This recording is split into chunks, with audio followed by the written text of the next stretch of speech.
కులంలో కూడా యాదవులు గౌడ్లు రెడ్డి కమ్మ కులస్తులు ఎంతమంది ఉన్నారో వాళ్ళు అంతమంది ఉన్నారు.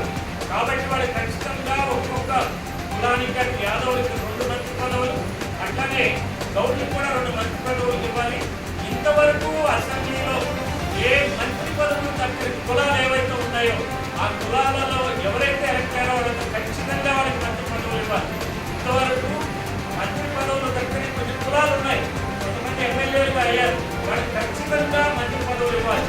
వాళ్ళు ఏ వర్గంలో ఉన్నప్పటికీ ఇది మన బహుజన్ సమాజ్ పార్టీ తరఫున డిమాండ్ చేస్తున్నాం. అంతేకాకుండా ఈ రోజున ముఖ్యమంత్రి కులాలు ఈ 2 కులాలు కాకుండా 3వ కులం కాపు వర్గం నుంచి అయినప్పటికీ మాకు అభ్యంతరం లేదు. ఎందుకంటే రోస్టర్ లాగా మనం ఎప్పుడైతే